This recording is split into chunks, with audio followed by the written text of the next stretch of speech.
Sasa tunapendelea tuweze kufahamu na wewe kutoka kwako, unaamini roho anamtumiaje mtu na roho anaongeaje na watu wake? Aidha roho wa Mungu anaongeaje na watoto wa Mungu? Roho wa Mungu anaongea, anatumia lugha zote. Ndio. Anatumia lugha za kila binadamu. Biblia inasema kwamba hata ingawa unaweza kuzungumza kwa lugha za malaika ama lugha za binadamu, kama una upendo si kitu wewe. Ina maana kwamba roho anaongea lugha zote. Si ajabu akisema kwa lugha mbalimbali, anajua yeye. Ndio. Anajua kila lugha. Hata siku aliposhuka alizungumza siku ile pale Yerusalemu. Aliongea mambo mengi kwa lugha mbalimbali kutokana na kabila zote zilizokuwa pale. Kila mmoja alisikia lugha yake inaongelewa pale. Ndio. Sasa mimi naamini Biblia, na Biblia inasema kwamba kuna yani ni karama mojawapo ambayo Mungu ameiweka kupitia Roho Mtakatifu katika kanisa. Mtu anaweza kusema kwa roho, yani kwa lugha mbalimbali. Ndio. Lakini sasa sio kila lugha ambayo inazungumzwa hapo kwamba ni ya Roho Mtakatifu. Biblia inatuambia tena kuna karama ya kupambanua roho. Ndio. Karama ya kupambanua roho, inajua roho gani ambayo ni ya Mungu na roho sio ya Mungu. Na watu kwa sababu ya kutokujua namna ya kupambanua hizo roho, wanakataza watu wasiseme kwa lugha. Wasema kwamba mimi sijui hivyo. Ndio maana naona kwamba wasiseme kwa lugha. Mungu anaweka karama ya upambanuzi wa roho. Halo.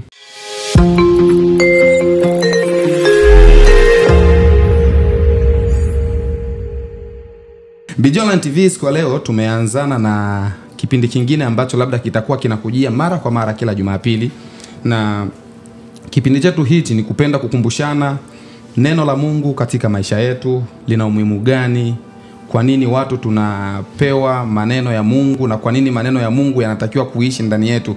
Na hivyo tumependelea tuanze na mchungaji wetu huyu ambaye yupo mbele ya maiki zetu na skrini zetu za Beyond TV, ili tuweze kuanza kuja kupokea maneno kutoka kwa wachungaji yanayohusiana na neno la Mungu. Na hivyo basi tutakukaribisha wewe mfuatiliaji wetu na mtazamaji wa Beyond TV uweze kujiunga nasi mwanzo hadi mwisho ili usiwe unapitwa na vipindi vyetu hivi. Langu jina naitwa Nicholas OG na hii ni Beyond TV. Karibu sana mchungaji kwenye kamera zetu na maiki zetu za Beyond TV. Asante sana, nashukuru sana. Ndio. Kabla ya yote kabisa tunapendelea watu waweze kufahamu, kwa sababu ni sura geni. Yes, ni muda mrefu sana tokea tuweze kukaribisha mara ya kwanza ulipoweza kutimba hapa Marekani. Tutaomba utambulisho wako kidogo kabla ya mengine yote kuendelea. Karibu. Asante sana mtangazaji, Mungu akubariki sana. Ndio.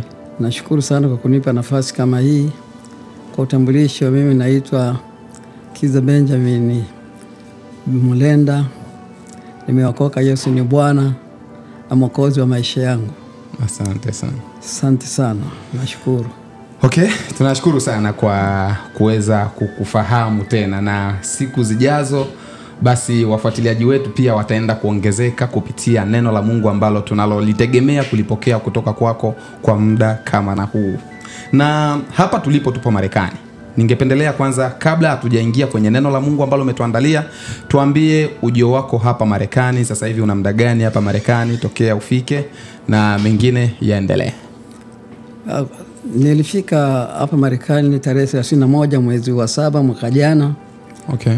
Mpaka sasa nina zaidi ya miezi 6, zaidi ya miezi 7 niko hapa sasa. Asante sana. Wakati nimefika nimemshukuru Mungu sana, kwa sababu alifungua mlango wa mimi kukanyaga ardhi hii ambayo ni kwa mara ya kwanza.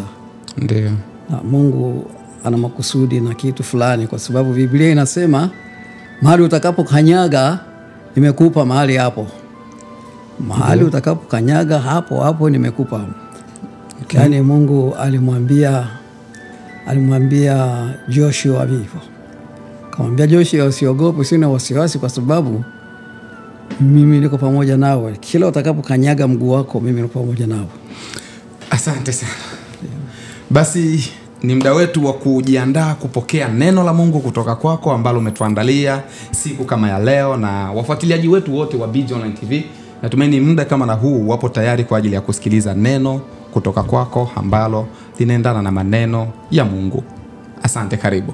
Asante sana. Nina ujumbe wa neno la Mungu wakati na muda kama huu kwa ajili yako na kuwakumbusha yale yatupasayo kujua na kukumbuka wakati kama huu wa siku za mwisho.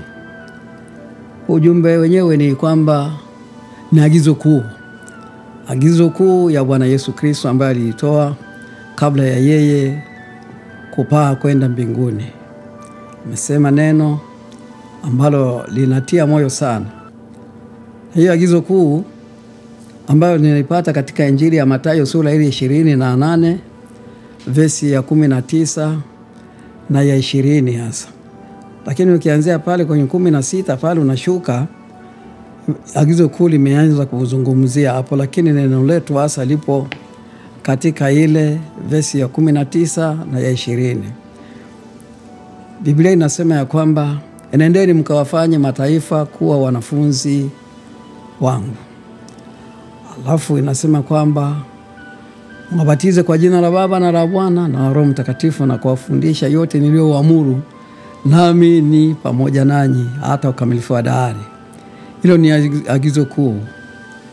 Kuna agizo kuu pia liliopo ndani ya Biblia ambalo watu hatulitumiki kazi kama vile ilivyo hii. Ni katika Mwanzo sura ile ya kwanza, inasema pale 28, Mungu anasema kwamba aliamuru Adamu na Hawa, akamwambia, akaunganisha ndoa yao, akaibariki, akamwambia zaeni na mkaongezeke mkaijaze nchi. Na hivyo kuzaa na kuongezeka kunaendelea. Kutoka kwa Adamu yeye na mke wake tu, ulimwengu unahesabu mabilioni ya watu sasa. Watu wanaheshimu ile agizo kuu. Lakini agizo kuu ya Bwana Yesu hii wachache wanaoiheshimu. Watu wachache wameheshimu sana. Yesu kabla ya kuondoka ilimpasa yeye aseme kitu. Kama ilivyo mtu yoyote yule ambaye Mungu amemjalia neema, kabla ya yeye kufariki, kuaga dunia, anatoa maneno ya mwisho ambayo inasemwa buriani. Maneno ya mwisho hayo ni kumbukumbu sana kwa familia yake. Haya maneno ya mwisho hayo, na ndio haya inaitwa agizo kuu ya Bwana Yesu. Amefunga hiyo agizo kuu akisema ya kwamba nendeni mkawafanye watu wa mataifa yote wawe wanafunzi. Haya maneno aliwaambia mitume, ndio wale wanafunzi aliokuwa nao wakati ule, na wengine waliokuwa na wazunguka wako hapo waliyasikia hayo maneno, lakini yaliwahusu waamini wote. Na mitume waliposikia neno hili walilifanyia kazi, wakalifanyia kazi kabisa. Hata kama walifanyia kazi kwa ugumu kidogo hapo mwanzoni, lakini neno hilo lilifanyika na likaendelea. Ni kwamba tu mitume nao walipolisikia walikaa wamejifunga mahali pamoja. Baada ya Yesu anataka Yesu alishaondoka, sasa wao wamejifunga mahali pamoja pale Yerusalemu. Lakini Mungu kwa makusudi yake ya kwamba lile agizo kuu lifanye kazi, aliwatimua pale kwa muujiza fulani ambao ulikuwa unasikitisha ulimwengu mzima, na hata sasa watu tunasikitika. Ni kuuawa kwa mtumishi wa Mungu mwinjilisti Stefano ambaye alipondwa kwa mawe. Alipondwa kwa mawe, akapondwa kwa mawe pale Yerusalemu, mtu akafa. Alafu watu wote wa imani ya Kikristo wote walisambaratika kukimbia. Wanakimbia huko, wanapokwenda wanakimbia, ndipo wakaenda wanatimiza ule ujumbe waliopewa ya kwamba nendeni mkayafanye mataifa yote kuwa wanafunzi. Ingawa mitume walibaki pale Yerusalemu, lakini wale waliofuata imani ya mitume walitawanyika na wakaanza kuhubiri huko na kule. Mmoja wapo ni mwinjilisti Filipo. Alikwenda Samaria akafanya injili kule, na miujiza na maishara ikatendeka. Kwa ujumla niseme ya kwamba injili iliendelea sasa kusambaratika mpaka ikatufikia sisi watu tuliopo Afrika. Tukaipata injili kabla ya wakati sana, miaka mingi kabla huko kote. Kabla hata ya hapa ninapokanyaga leo Marekani hakujajulikana kama kuna nini na kama kutakuwa na Ukristo. Sisi Afrika tayari tumeshahubiriwa.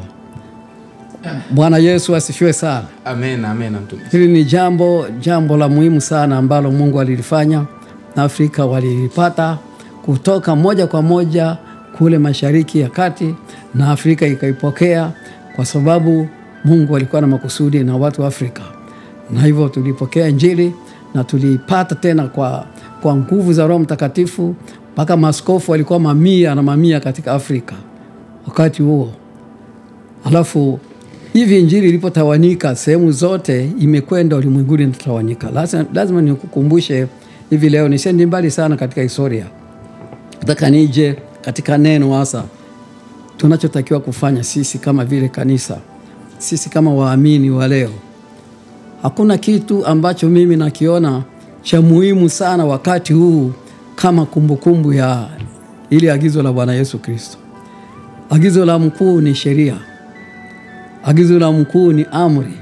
Watu tena wanaichukua kama vile jambo la kawaida, na wengine hawana habari nalo. Hata kama ni wa Kristo, anaitwa Mkristo lakini hana habari ya agizo kuu. Yaani hataki kuitekeleza. Anaishi tu kivyake tu, lakini mradi aende kanisani, arudi, labda aimbe, afanye huduma zingine pale kanisani tu, afanye maombi, sawa, pamoja na mengine sawa, lakini unafanya nini na mioyo ya watu walio dhambini? Halo. Hilo ndio swali lazima kila mmoja ajiulize. Ukuitwa kuanza kuzaazaa tu, kuzaazaa. Kuzaa tumekubali, hilo ni agizo la Biblia, pia tunazaa sisi wote. Binadamu wote chini ya jua, wote wako katika mfumo wa kuzaa, ingawa wengine wanajizuia wasizai sana, na wengine wanazaa kama vile Mungu anavyowajalia neema, lakini ni kwamba tunatii ile agizo ya kitabu cha Mwanzo sura ile ya 1 verse 28.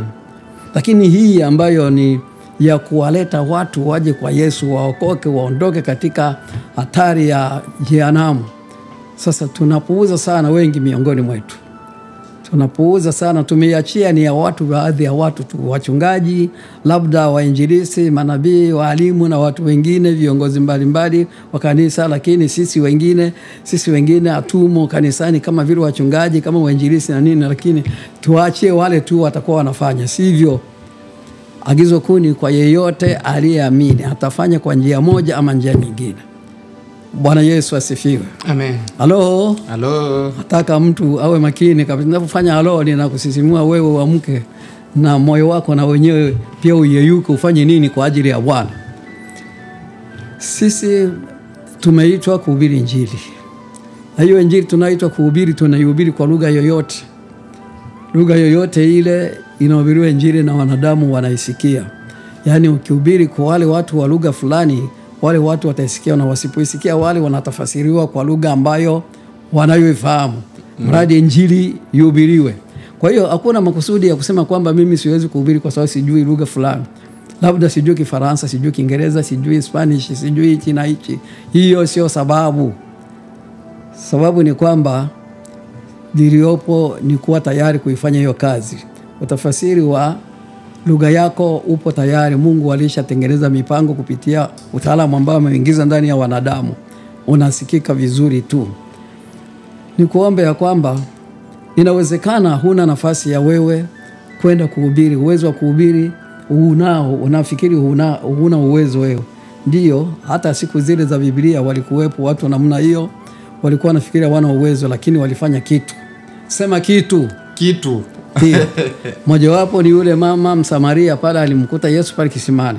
Ndiyo. Yule mama alikuwa si msomi, hakuwa anajua lolote kuhusu mambo ya dini, vitu gani, ingawa alisema tunaabudu kwenye mlima ule. Hana ufahamu sana wa kile anachokisema. Lakini mama yule alikwenda kuwa mhubiri. Yesu alipomwambia mambo yaliyopita maishani mwake, kwamba amekuwa na waume hao 5, na huyo aliye nayo sasa sio mume wake, amemwambia kila kitu kilichopita katika maisha yake, kwamba yeye alikuwa kahaba mkubwa ambao anabadili wanaume kama vile yani kama nguo, anawabadili kama nguo. Lakini ujumbe wake alikwenda nao Samaria.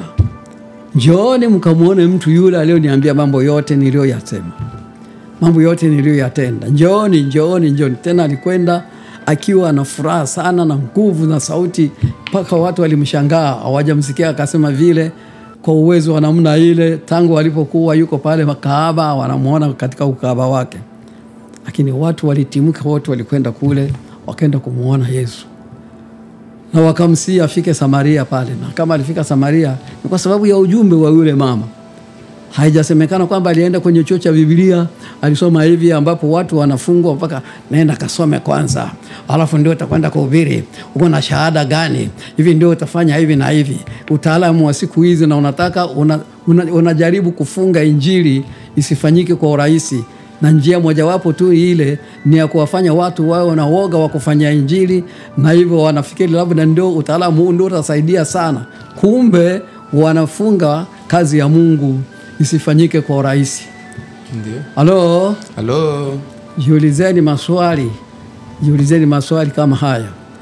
Usivunjike moyo wewe ambaye hujaenda kokote, lakini Biblia inakuambia aliye naye mwana anao ushuhuda. Sema ushuhuda wa neno la Mungu ambao umo ndani ya moyo wako, imetosha. Yule mama Samaria kama nilivyosema kwenda chuoni, lakini watu wakaenda kumuona Yesu na walimwamini Yesu. Wangapi ambao wana shahada nyingi, wangapi wamewahubiri watu wangapi na wakaokoka? Ambapo wewe unakosa kufanya kazi ya Mungu kwa sababu huna shahada yoyote, alafu unaona sasa unajisikia kama wewe ni mtu wa nyuma sana, mtu wa chini sana, huwezi kufanya chochote kwa ajili ya Bwana. Wachana na hayo. Waachane na hayo. Biblia inasema hivi, aliyepewa vingi aliyokabidhiwa vingi anatakiwa tena atoe vingi. Atadaiwa vingi sana yule aliyekabidhiwa vingi. Kama umekaa na mashahada umejaza madaftari na kifuko chako kimejaa mashahada, ndio kimekuwa cha kupakatia mashahada tu. Unaulizwa elimu yote hiyo umeingiza watu wangapi kwa Yesu? Ndio. Nakuuliza wewe kwanza, jiulize mwenyewe, mwambie mwenzako kwamba nimeingiza watu kadhaa kwa Yesu. Ndio. Tangu ulipopata hizo zote shahada umeingiza wangapi kwa Yesu katika ufalme wa Mungu? Kiajabu kiliopo, umeshindwa hata na mtu ambaye ana shahada yoyote. Ndio. Lakini ana nguvu za Mungu. Yaani injili inahubiriwa, haihubiriwi kwa shahada na vitu vingine, inahubiriwa kwa nguvu za Mungu. Hizo shahada zinasaidia lugha, inasaidia elimu kidogo tu, lakini sipokuwa na ule wito wa kufanya kufanya ile agizo kuu na kuheshimu, na Bwana wa agizo kuu akiwa ndani yako anakuvuvia nguvu za kweli kweli, basi hiyo injili yako itakuwa ni historia kama wanafundisha jiografia shuleni. Hataokoka mtu. Halo. Mwambie jirani yako huu ni mshangao kweli. Kumbe haitanisaidia kitu zaidi. Ndio, haitakusaidia zaidi. Hata wewe mwenyewe unajua, una wangapi ambao umewaingiza katika ufalme wa Mungu? Hata wewe mwenyewe unafahamu. Ututaulizwa kwamba umejua lugha ngapi, lugha kadha, lugha kadha wa kadha. Haitakusaidia kitu.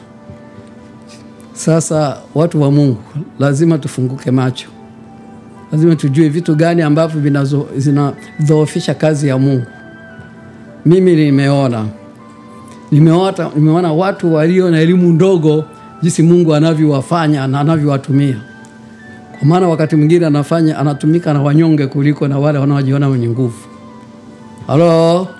Mungu anatumika na wanyonge kuliko wale wanaojiona kwamba wana nguvu. Ndio. Okay.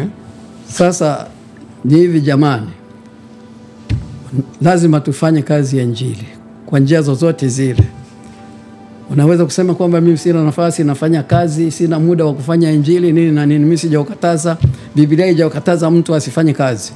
Kwa sababu Biblia ndio imeanza kufanya kazi hiyo. Wewe kama umejua kufanya kazi, Biblia ndio imekufundisha. Nimesema kwa jasho lako utafanya nini? Mwambie jirani yako nitakula. Ndio.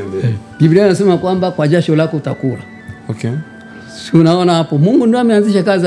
Hakukuwa shida ya mtu kuhangaika na maisha, nile nini, nivae nini. Haikuwepo katika utaratibu wa Mungu. Lakini baada ya anguko tumeambiwa kwa jasho letu tutakula. Kwa hiyo kumbe unahitaji kufanya kazi. Na Paulo anafundisha hivi, anasema kwamba asiyefanya kazi basi na asili. Sasa huoni kama Biblia inatuhimiza sana tufanye kazi? Lakini na hiyo Biblia tena inatuambia kwamba sisi tuwahubiri wale watu wasiomjua Yesu, tuwafanye kuwa wanafunzi. Sasa inawezekana huna nafasi, lakini unaanza kujipanga sawa sawa. Jipange sawa sawa na nyakati ambazo umepewa na Mungu. Nikukumbushe kitu kimoja katika hukumu ya wenye haki. wakati itafanyika, mtu ataulizwa ulifanya nini na wakati niliokupatia. Ulifanya nini na ule wakati? Ilikuwa ni kufanya kazi tu kwa sababu kwa jasho lako utakula. Alafu ukasahau agizo kuu ambalo nilisema na lenyewe pia, ya kwamba ulitumikishe. Mimi ndio nilikwambia ufanye kazi ili upate chakula. Mimi tena ndio nilikwambia tena uwe mwalimu wa kuwafanya watu wengine wawe wanafunzi. Kwa hiyo unafaa kupanga wakati. Kwa hiyo Biblia iko wazi kabisa, inatupatia nafasi ya mtu kujiangalia. Kama wewe unafanya kazi, basi ile kazi yako ina mapato. Mapato ya kazi yako uyaingize, uwe naingiza sehemu kidogo ya mapato yako kwa kazi ya Injili. Bwana Yesu asifiwe. Amen.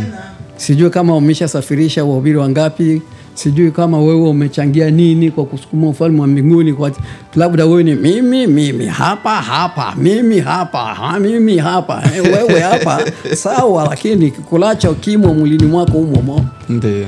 Kikulacho. Basi watu wa Mungu, tujiulize vizuri. Kazi ya Mungu isikwame kwa jambo lolote wakati wewe unafanyikiwa kupata angalau. Hukumbuki kazi ya Mungu. Kwanza kwa wale ambao wameokoka, sisi ambao tumeokoka ndio tumeitwa tufundishe, tuhubiri, tuwafanye wengine kuwa wanafunzi. Alafu Biblia inasema ya kwamba lazima pia tuwe na nafasi ya kumtolea Mungu wetu, sababu kazi yake isonge mbele. Sasa wewe kuhubiri hauhubiri, mali yako ifanye kazi ya Mungu. Sasa wewe ni mradi waende kanisani unarudi, wewe ni sawa na mtu ambaye anakwenda anaenda kwenye baa na anarudi, anaingia kwenye baa anarudi, anaingia kwenye baa anarudi, hana matokeo mazuri. Matokeo yake kule ni kwamba ni mtumishi wa Ibilisi. Lakini sisi wenye kanisani hatufanyi kitu kingine, chochote kile tunafanya, lakini mioyo zetu tumeokoka, lakini tunapungukiwa na kitu. Sema kitu. Na hicho ulichopungukiwa nacho ni kwamba umesahau kufanya agizo kuu. Utamwambia Mungu ya kwamba nilikuwa nafanya kazi sana. Mimi kama kwa mfano hapa Marekani na kuna kazi ambazo mtu analazimika kufanya kazi masaa 8 kila siku, masaa 8. Na kama una nguvu mwenyewe unajipanga zaidi ya 8 unatumika. Sasa utakuwa mahesabu ya masaa 8 hayo, masaa 8. Sasa kwa Mungu umemtolea masaa mangapi? Uaminifu katika masaa ya kumtumikia Mungu na wenyewe unahitajika. Asante sana. Ulifanya nini na masaa niliokupa? Nyakati nilizokupatia. Umetoa fungo la 10 kwenye mapato ulioyapata ya masaa unayoishi. Kila siku ina masaa 24. Masaa 24 wewe unatoa saa ngapi kwa Mungu? Kama vile zaka yako ya kumtolea Mungu kwa kazi yake. Halo. Unameza masaa yote unakaa kwenye simu kuchati, kucheka, kwenye simu unachati, unasinzia, unalala, unaamka, unaenda kazini. Hivyo tu. Sasa mali yako kuitoa, zaka yako kuingia katika kazi ya Mungu, uko kwenye kazi ya Mungu, kanisani huna nafasi. Tena unanyonga. Mungu anasema kwamba wewe utoe zaka. Zaka ni 1 ya 10, tithe 10 ndio zaka. Na ile ya Mungu yote wewe unakanyaga, unakula, na yako yote unakula. Alafu kazi ya Mungu iko inaharibika. Huo wakati inaharibika, wewe huyo tena ndio unaanza kuzomea na kucheka na kuleta mzaa wa kazi gani? Wakati wewe mwenyewe ndio unaharibu kazi pia, kwa sababu umejifanya kuwa mgumu sana. Na Mungu anasikitika kwa kitu kama hicho. Anatafuta mtu. Mungu anamtafuta mtu ambaye atafanya kazi yake kwa bidii na kwa moyo. Sasa unajuaje kama wewe ndio mmoja wapo? Lazima ujiulize, wewe ni mmoja wapo umeambiwa. Na Biblia inasema kwamba bora kutii kuliko kutoa dhabihu. Maandiko yanatuambia kutii agizo la Mungu, kufanya agizo, kutimiza agizo kuu. Hii imetosha vizuri sana. Ninakumbuka mama mmoja, nimeshuhudiwa na rafiki yangu mmoja kwamba mama mmoja amefanya kitendo ambacho kinaweza kuwa cha kumbukumbu hata kwa wengine wanaweza kujifunza kwake. Huyo mama yuko hapa Marekani, lakini mimi nilikuwa Afrika. nilijua habari zake. Ametoa pesa zake, yeye anafanyisha mkutano wa injili na semina. Alafu yeye mwenyewe anasapoti ule mali yake mwenyewe, anatafuta pesa, anasapoti mwanamke hana mume wa kumsaidia kwamba huyu mume ndo anamchangia. Na hiyo sio mara ya kwanza, wala siwezi kusema aliufanya mahali gani na aliufanya na mchungaji gani.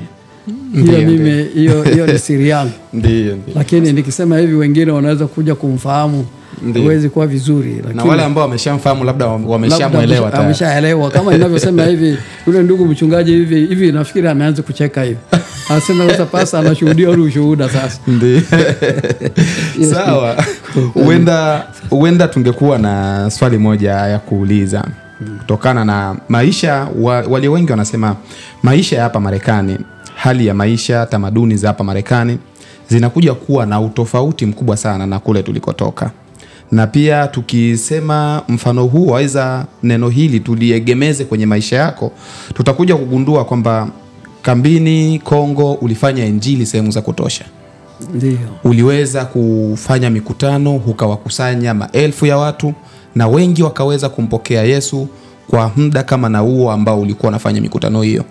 Lakini sasa huenda hali ya maisha ya hapa Marekani, namna watu wanavyochakarika hapa na pale, namna watu wanavyokuja kujikuta kwamba kazi za kuweza kuwaingizia kipato zinapewa kipaumbele sana kuliko hali yao inayotakiwa wao kuishi vizuri na Mungu kama maagizo ya Mungu anavyosema.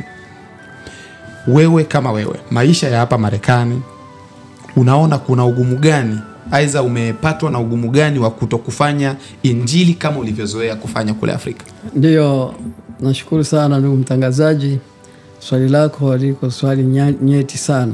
Ni kusema kwamba Mungu anatumika na watu katika kila mazingira. Ndiyo. Mazingira yoyote yale tu Mungu anatoa njia ya kufanya kazi. Okay. Kwa kweli hapa kuna ugumu kweli. Kuna watu wanahitaji kumtumikia Mungu sana, lakini umefungwa na kazi. Na ni jambo la muhimu, kwa sababu kazi ndio inampa chakula, kazi hiyo ndio inampa mahali pa kulala, kazi hiyo ndio inampa yani kila kitu, bili za nyumba, bili za shule, mabili ni mengi kama hapa Marekani, bili ziko nyingi sana. Watu wenye kuwa sehemu kama vile Afrika vile wanasikia Marekani kwamba labda watu wamepata pesa sana, wapata mali sana, wanafikiri kwamba wengine wanaziokota barabarani. Pesa wanazitumikia na ndivyo zinavyokwenda kwenye bili, ziko nyingi kweli. Na kama utatembelea Marekani siku fulani mwenyewe utakuja kukiri na utaona kumbe nilikuwa naambiwa yale maneno ni ya kweli. Sasa pamoja na kwamba kuna ugumu wa hivyo, lakini waliopata neema, walio na neema wanajitahidi katika mazingira hayo kuwa mbele za Bwana na kupata kitu kutoka kwa watumishi. Mimi binafsi napambana na hayo magumu sana. Magumu kabisa. Kwanza uweze unataka kwenda kwa mtu lazima au amejua kwamba utakwenda. Tena uwe na usafiri. Utatembea kwa mguu kama tulivyozoea. Sisi tulikuwa wanajeshi wa Yesu Kristo. Tuna wale wanajeshi wanaitwa katika lugha zetu za Kinani tunaita infanteri, jeshi la ardhi. Watembea kwa mguu. Lakini mazingira kama hayo hutatembea kwa mguu. Ndiyo. Lazima uwe na usafiri ndio utafanya hiyo kazi. Na hata ukiwa na usafiri hakuna uhuru wa kuzidi kuwapata watu kwa urahisi. Ni vigumu, ni jambo gumu. Watu wamejifungia ndani. Wanajifungia kwanza ndani watu. Utaona mji kama watu walikimbia. Utafika kama walikimbia wameacha majumba yako hivyo wamefunga kufuri tu. Okay. Kumbe watu wamejaa ndani humo. Lakini sasa Mungu ana njia nyingi. Asante. Ana njia nyingi. Fanya maombi, tunafanya maombi, Mungu fanya kitu. Huyu ambaye yuko nyumbani hana nafasi ya kuja kanisani, tunapiga hatua ya kumwombea Mungu. Huko Roho Mtakatifu anazungumza na yeye. Kwa sababu Roho Mtakatifu anazungumza na wana wa Mungu. Asiyeongozwa na Roho Mtakatifu huyo bado hajaokoka. Asiyepata asiyokuwa chini ya uongozi wa Roho Mtakatifu hana nafasi. Lakini kama ni mtu aliyeokoka, huyo lazima tunaomba Mungu atasema na yeye kule, atakuja na itafuta, hatapata amani, atafuta vyovyote vile aende kanisani. Asante sana. Labda tuna swali lingine ambalo labda tungependa kuuliza. Neno la Mungu linatuambia kwamba wanafunzi wa Yesu waliweza kutambulika kwa matendo yao. Kwako mtumishi Pastor Kiza Benjamin, waumini wako wanatambulika kwa ishara gani? Wanatambulika kama vile Biblia inavyosema. Siwezi kusema kitu kingine tofauti na Biblia. Kwa sababu Biblia inatuambia kwamba hakuna ufunuo mwingine ambao tutaufanya zaidi ya ule tuliokwishafunuliwa. Tulifunuliwa kwamba tunamtambua mtu kwa matendo yake. Ndio. Mti mzuri julikana kwa matunda. Okay. Na mtu mwema pia, mtu mzuri anajulikana kwa vile anavyoishi kulingana na maandiko matakatifu. Tunajua kwa matendo yake. Ndio, kwa sasa watumishi wamekuwa wengi na injili inazidi kutapakaa na namna tofauti, na wapo baadhi ya waumini ambao wanaamini katika Kristo, lakini utakuja kukuta wanakuambia kwamba sisi katika imani yetu, ahaiza mchungaji wetu ametulea kwa namna ya kuamini mafuta kuwa kama vile moja kati ya vitu vinavyoweza kutuletea upako. Kitu ambacho kilicho cha muhimu sana ni kukaa chini ya uongozi wa Roho Mtakatifu. Ndio kitu cha muhimu sana. Alafu cha muhimu sana kukaa chini ya uongozi wa Roho Mtakatifu na kuhitaji sana nguvu za Mungu. Sababu nguvu za Mungu zinatenda kazi. Kwa mfano wanauliza habari za mafuta na nini. Biblia haijatupatia mafuta kama vile ndio kanuni ya kuweza kuletea watu baraka mafuta. Haipo, kama nimesema pale kwa mpake yule mtu aliye mgonjwa mpakeni mafuta. Tunampaka mafuta. Roho Mtakatifu ndio mafuta yaliopo kwa ajili ya kazi ya Mungu hivyo. Roho Mtakatifu sio mafuta ndio kwamba ndio anaponya, au maji ya upako ndio anaponya. Maji ya upako yako wapi ndani ya Biblia? Yani ule mto Yordani itaitwa ndio maji ya upako ama mtu gani? Hakuna maji ya upako. Mimi jinsi nilivyomwamini Bwana Yesu na jinsi nilivyojifunza uwepo wa nguvu zake jinsi alivyo, hakuna haja ya kutumia maji ya upako, hakuna haja ya kutumia labda mafuta, hakuna haja. Tunafanya kazi kama ni kuombea wagonjwa na nguvu za Mungu zinafanya kazi. Yani tunaponya kwa kidole cha Mungu, nguvu za Mungu. Nafikiri wale wengine ambao wana uzoefu ambao tulifahamiana nao miaka ya huko nyuma wanafahamu ile kazi ya kuombea mtu. Unamfinya kama vile mtu ambaye unamkanda maji ambaye amevimba, amekandwa maji, yani mnapigana kama watu ambao wanafunga, yani anafunga na mkanda kabisa. Wengine wanapigwa fimbo, wengine hiyo sio Roho Mtakatifu ndio anafanya kazi hapo. Kumwombea mtu kwa kumfunga kamba, kumpiga fimbo, kumpiga kabisa. Lakini hiyo sivyo. Hiyo inaitwa, wale wazungu wanaita metaphysical healing. Hiyo metaphysical healing hiyo haifanyi kazi. Roho Mtakatifu afanye kazi hapo. Fimbo ndio inafanya kazi. Fimbo inafukuza pepo. Fimbo kipiga fimbo sawa, mtu wa pepo atakimbia na pepo inaweza kwenda. Lakini sigusi mtu, sina mazoea ya kugusa mtu. Fimbo ya aina gani unayosema? Kwa sababu fimbo kama ni ya kekele, kama moja inaitwa kekele hivi. Ndio. Naona maskari wengine watembea na mafimbo ya kekele kupiga wanadamu. Ndio. Hiyo yote hizo fimbo hizo. Hapana. Fimbo yenyewe ni ya neno la Mungu na nguvu za Mungu. Sababu experience imeniambia kufanya hivi, kukemea pepo bila kugusa yule. Mimi nilikuwa mgonjwa. Mimi nilimeugua na nikaombewa. Nilipoombewa niliombewa kanisani, sikuombewa kwenye chumba cha maombi ama niliombewa mahali fulani, kanisani tena. Mtu alinishuhudia, nikaenda kanisani.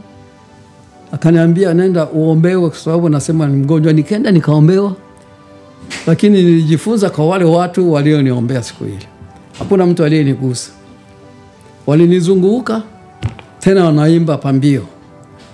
Wengine huyu anaomba, hao wanaimba pambio, wanapokezana.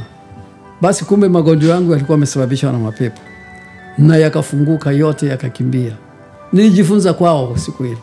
Na pepo akasema huyu Mungu anamtafuta huyu amtumikie. Mimi nilisikia hilo na nililishika na nikalifanyia kazi, na mpaka sasa nalifanyia kazi. Amtumikia Mungu, wala mimi sina tabia ya kugusa mtu ninapomwombea. Na nimeona na watu wamepona. Mwendawazimu ameponyeka. Kama Nairobi pale Mombasa pale. Sehemu inaitwa, jina limekwenda mbali kidogo, sehemu Rabai. Sehemu za Rabai kule Mombasa. Ndio.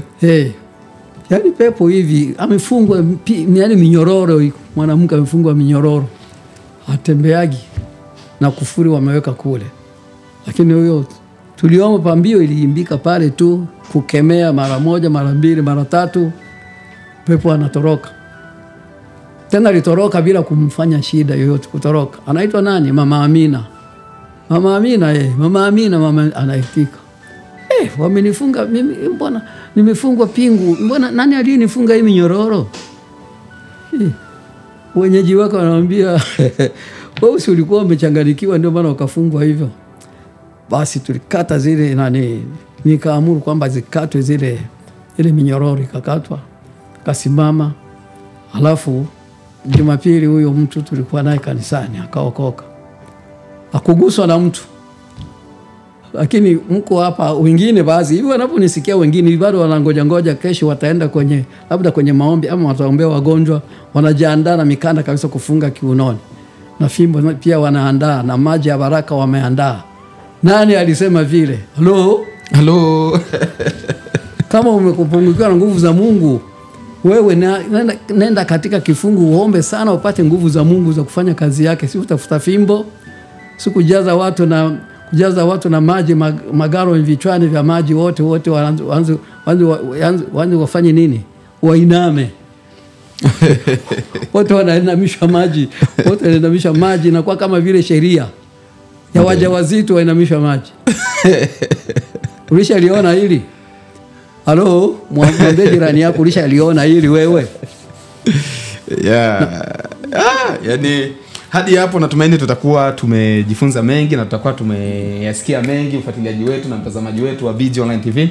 Na pia tunapendelea tuweze kumuuliza tena mchungaji wetu hapa, kwa sababu siku hizi zilizopita kuna moja kati ya mambo mbalimbali aliweza kupita kwenye mitandao ya kijamii, huku yakionyesha namna gani Roho anavyoongea na watu, namna Roho anavyotenda kazi, huku akinena kwa lugha. Sasa tunapendelea tuweze kufahamu na wewe kutoka kwako, unaamini Roho anamtumiaje mtu, na Roho anaongeaje na watu wake? Aidha Roho wa Mungu anaongeaje na watoto wa Mungu? Roho wa Mungu anatumia lugha zote. Ndio. Anatumia lugha za kila binadamu. Biblia inasema kwamba hata ingawa unaweza kuzungumza kwa lugha za malaika ama lugha za binadamu, kama una upendo si kitu wewe. Ina maana kwamba Roho anaongea lugha zote. Si ajabu akisema kwa lugha mbalimbali, anajua yeye. Ndio. Anajua kila lugha. Hata siku aliposhuka alizungumza siku ile pale Yerusalemu. Aliongea mambo mengi kwa lugha mbalimbali kutokana na kabila zote zilizokuwa pale. Kila mmoja alisikia lugha yake inaongelewa pale. Ndio.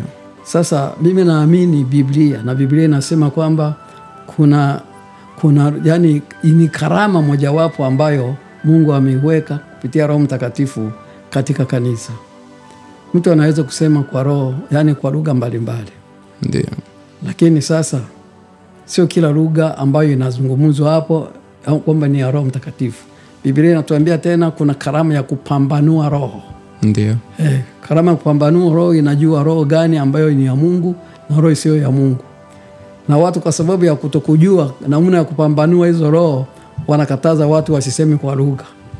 Wasema kwamba mimi sijui hivyo. Ndio maana naona kwamba wasiseme kwa lugha. Mungu anaweka karama ya upambanuzi wa roho. Halo. Siku moja nilikuwa na mkutano pale Kiliba Uvira. Ilikuwa mwaka kama sikukosea ni 87. Basi mimi nisimama nataka kuhubiri. Baada ya sifa na maabudu, kwaya imeimba, kwaya hili iliimba wimbo mzuri sana, watu wakabubujika kwa vile Roho Mtakatifu akaanza kuzungumza mle kanisani. Mama mmoja kule nyuma kule pale Ondesi, akazungumza sana kwa lugha kule, watu wote wamekaa kimya wanamsikiliza nabii. Sasa mimi nikawa nimeshasimama niko wima, nikamsikia nikapata neema ya upambanuzi wa roho. Akasema ile ni pepo, sio Roho Mtakatifu. Nikakemea huko niliko madhabahuni kule, akatii akanyamaza kabisa. Nilipomaliza kuhubiri naombea watu, yeye akaja miguuni pangu kule madhabahuni. Anasema, mchungaji, nataka uniombee. Aliyekuwa amepandwa na Roho Mtakatifu huyo Sasa mchungaji mwenyeji akamwambia yule mama kwamba sasa wewe hapa hivi tunairisha ibada, kumbe wewe uende nyumbani kwangu, ndio huyu mhubiri yuko pale nyumbani, atakuombea pale nyumbani. Basi tukaenda nyumbani. Kufika nyumbani, mchungaji tena akasema, hapana, mwende nyumbani kwake kwa huyu mama, yuko hapa jirani yangu. Akanipa watumishi wengine wakanisindikiza pale. Tulipokaa pale tu, tulisimama tukaimba pambio. Yule mama akachemka tayari kabisa, pepo zikampanda zote. Hatukumgusa, kwanza kukemea hapo.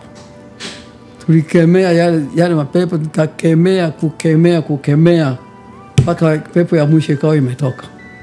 Akabakia yuko huru. Hakutabiri tena kanisani. Alikuwa anasumbua watu tu na mapepo mne kanisani.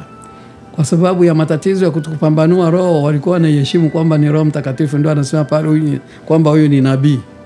Asante sana. Sawa, labda tumesikia mengi. Labda tungependelea tuweze kuulizia swali zetu za mwisho ambazo labda zitakuwa tofauti na maandiko. Labda cha kwanza tungependelea tuweze tufahamu ni kitu gani labda sisi hatukifahamu kutoka kwa Pastor Kizza Benjamin. Nyinyi mkifahamu? Kitu ambacho hatukifahamu kutoka kwa Pastor Kizza Benjamin. Nyinyi kama kina nani? Sisi tunakusikiliza muda kama na huu. Pastor Benjamin Kizza ni mtu wa namna gani? Nafikiri sijui swali lako labda uligeuze kwa namna nyingine ili nipate la kujibu. Yes, tunauliza kwamba Pastor Kizza Benjamin ni mtu wa namna gani? Kwa yule asiyemjua Pastor Kizza Benjamin. Asiyemjua ni kwamba tu ni mtumishi wa Mungu. Ndio. Ambaye nimeokoka. Ndio. Alafu na wanaponisikia ninaitwa Pastor Benjamin au Pastor Kizza, ndio hivyo. Lakini kwa wengine ningekuwa naitwa Reverend Kizza. Ndio. Reverend Kizza, Reverend hivi. Kwa wengine ingekuwa hivyo. Na hivyo ndivyo nilivyo. Lakini mimi sioni kama kile ndio kinanisaidia sana. Ndio. Hakinisaidii sana hicho. Kwa sababu kazi nyingi ambazo nimeanza kuzifanya sikuwa hata hiyo Reverend. Na nimefanya haya mengine, nimeshuhudia hiyo miaka ya huko. Mengine yale yaliyofanyika hapo zamani sikuwa Reverend. Ndio. Sijui ma Reverend kama ma Reverend wenzangu kama ilikuwa Reverend kama ndio inatusaidia sana kufanya kitu kikubwa sana katika ufalme wa Mungu. Sijui, labda mtanielimisha kwa njia nyingine. Sawa. Alafu mimi ni mtumishi sasa na watumishi wengine tu. Asante sana. Niko mchungaji kwa hapa Bowling Green, Kentucky. Okay. Hapa Amerika. Sawa, labda swali lingine ambalo labda tungependa kuuliza. Ni shuhuda gani ambayo Pastor Kizza Benjamin hanayo inayomsababisha hadi leo hii aendelee kumwamini Yesu Kristo kuwa Bwana na Mwokozi wake? Shuhuda si ni kwamba nimeokoka. Na Mungu alinipatia huduma ya kumtumikia, na hiyo huduma ndio tunatembea nayo. Shuhuda ni kwamba Mungu yuko pamoja na mimi. Mungu yuko pamoja na mimi, na nikimwomba ananisikia, kwa sababu Biblia inasema kwamba mtu akipenda kunitumikia anifuate.